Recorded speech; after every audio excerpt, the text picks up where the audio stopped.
Olá, pessoal! Estão prontos para mais uma aula de matemática? Eu sou a professora Thaís e hoje nós vamos falar de grandezas e perspectivas. E daí, vocês sabiam que nas receitas a gente também trabalha com proporção? Um exemplo é quando você quer fazer o triplo de uma receita e você utiliza o triplo de todos os ingredientes que estão na receita original. Por isso que a gente diz que nas receitas tem proporção. Vamos ver aqui uma receita. Essa receita aqui de bolo de chocolate. Nessa receita vão 4 ovos, 4 colheres de sopa de chocolate em pó, 2 colheres de sopa de manteiga, 3 xícaras de chá de farinha de trigo, 2 xícaras de chá de açúcar e 2 colheres de sopa de fermento e 1 xícara de chá de leite. Vamos ver o que aconteceu com essa receita na nossa história. Júlia decidiu preparar 3 bolos de chocolate. Pesquisando, ela encontrou uma receita com os ingredientes ao lado, que foi os que a gente leu. E com a receita em mãos, Júlia foi ao supermercado para comprar os ingredientes. Vejam que aqui no começo diz que ela vai fazer 3 bolos de chocolate. Isso aqui é a receita para um bolo. Bom, sabendo que a receita rende um bolo só, responda em seu caderno aos itens a seguir. Primeira pergunta: quantas caixas com 12 ovos Júlia deve comprar? Bom, vamos fazer uma tabela aqui, para ver quanto que a Júlia precisa comprar de ingredientes.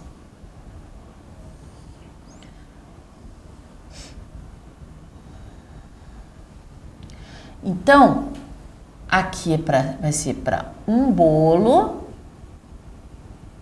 e aqui para 3 bolos, tá?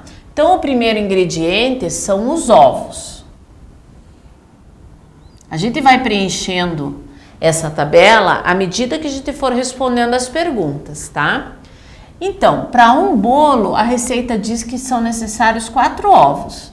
Então, para 3 bolos, nós vamos precisar 3 vezes 4, que são 12 ovos.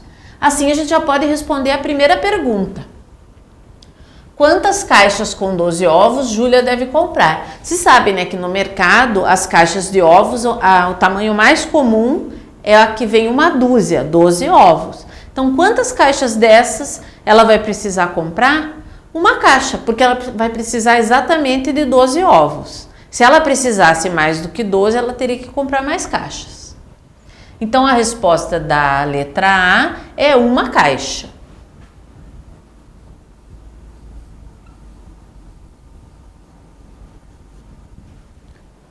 A letra B pergunta o seguinte: uma colher de sopa de chocolate contém em média 15 gramas. Quantos pacotes de 200 gramas de chocolate em pó devem ser comprados? Aqui a gente tem que fazer várias contas. Primeira conta: quantas colheres de chocolate em pó vão nessa receita para um bolo? Vão 4 colheres de chocolate em pó, tá? Mas aqui a gente está pedindo para trabalhar com gramas.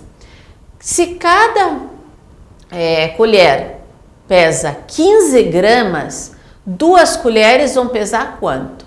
30 gramas, que é 2 vezes 15. E 4 colheres, 60 gramas. Então, para uma receita, o chocolate em pó,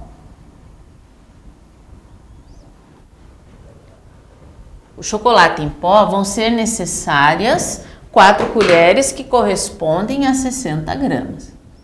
Chocolate para vou precisar de 60 gramas.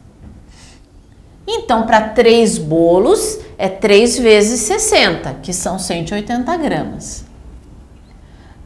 A pergunta é: quantos pacotes de 200 gramas de chocolate em pó devem ser comprados? Como o chocolate em pó vem em pacote de 200 gramas, um pacote só é suficiente para ela fazer os 3 bolos. Vai sobrar um pouquinho, mas não tem problema.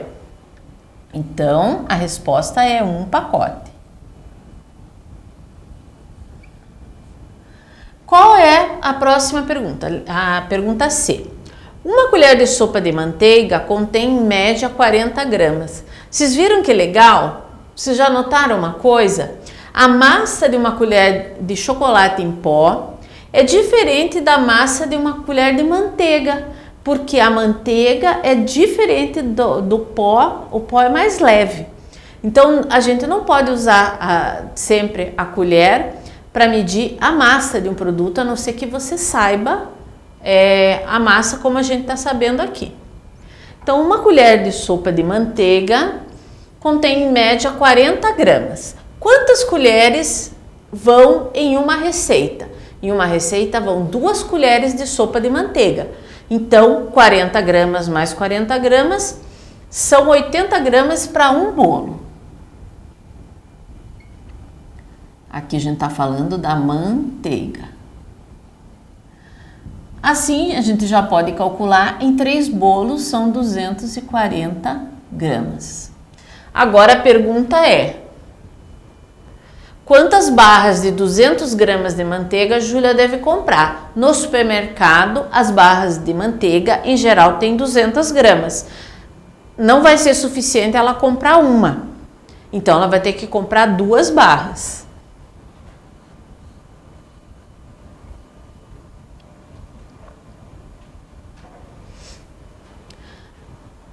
Letra D. Uma xícara de trigo contém em média 110 gramas. Quantos pacotes de 1 kg de farinha de trigo ela deve comprar? Então, 110 gramas, tá? Para uma xícara de trigo. Como ela vai precisar de 3, então ela vai precisar de 330 gramas para uma receita e para 3 bolos, 990 gramas. Então, uma xícara 110, 3 xícaras 330 e o pacote é de 1 kg. 1 kg são 1000 gramas. Então, é suficiente para ela fazer as 3 receitas. Um pacote.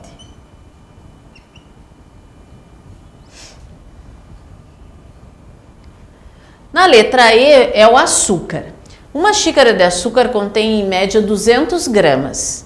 Quantos pacotes de 1 kg de açúcar devem ser comprados? Uma xícara são 200 gramas, mas na receita vão 2. Então, são 400 gramas.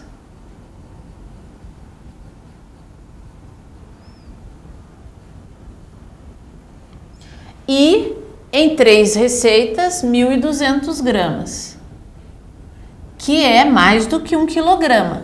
Então, um pacote de 1 kg de açúcar não é suficiente, vai ter que comprar 2 pacotes de açúcar.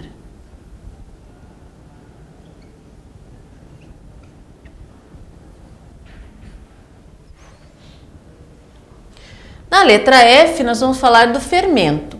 Uma colher de sopa de fermento contém em média 15 gramas. Quantos pacotes de 250 gramas de fermento ela deve comprar? Nessa receita a gente vai usar 2 colheres de fermento, então 15 mais 15 gramas, numa receita são 30 gramas.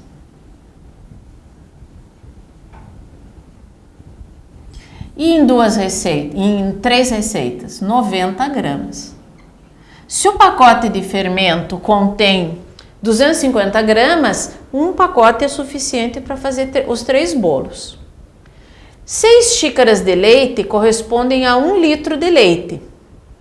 Quantas caixas de 1 litro de leite Júlia deve comprar?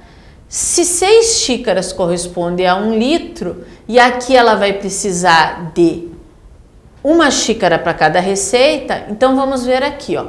Em uma receita vai 1 xícara. E em 3 receitas, 3 xícaras. Isso aqui é o leite. Se ela vai precisar de 3 xícaras e 1 litro de leite tem 6, basta 1 litro de leite para ela resolver. Então, aqui era um pacote na letra F. E na letra G, uma caixa de leite. Para preparar os 3 bolos, Júlia precisará comprar mais ou menos ingredientes do que foi listado na receita. Com certeza, mais ingredientes.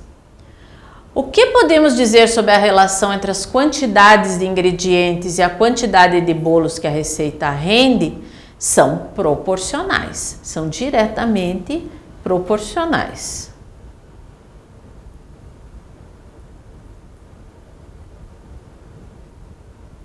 Chegando no mercado, a Júlia se deparou com os seguintes preços: farinha de trigo, açúcar, chocolate, tudo que ela precisa comprar, tá?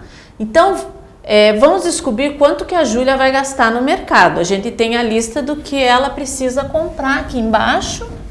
A gente só precisa somar os preços.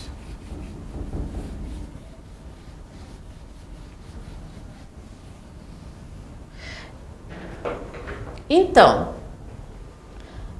a letra A são os ovos. Ela precisa de uma caixa de ovos que custa R$ 8,50. A letra B é o pacote de chocolate em pó, que custa R$ 15. Ela vai precisar de só um. A letra C é a manteiga. Ela vai precisar de 2 barras, tá? Então, é R$ 7,99 mais R$ 7,99.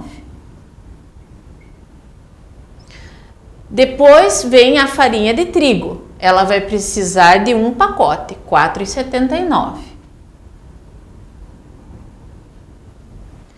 O açúcar, ela vai precisar de 2 pacotes. Então, é R$ 2,69 mais R$ 2,69. O fermento, ela vai precisar também de só um, R$ 5,69. E o leite, ela vai precisar de uma caixa, que é R$ 2,99. Agora, somando todos esses valores, você vai saber quanto que a Júlia vai gastar.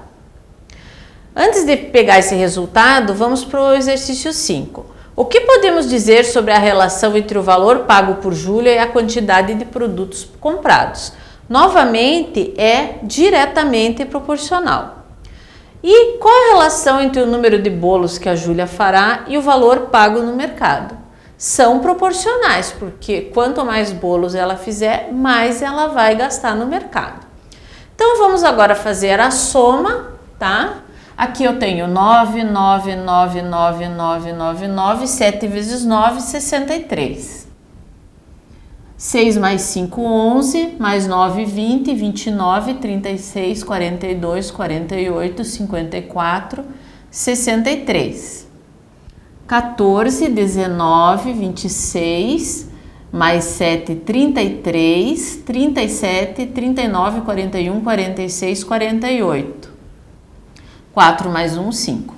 Então, a Júlia vai gastar R$ 58,33.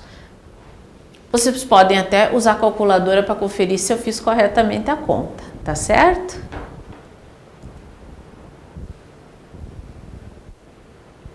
Assim, hoje a gente viu que para fazer uma receita a gente tem que ver a quantidade de ingredientes, se é proporcional ao número de receitas, e o valor que a gente vai gastar nos ingredientes também é diretamente proporcional à quantidade de receitas. Até a próxima aula!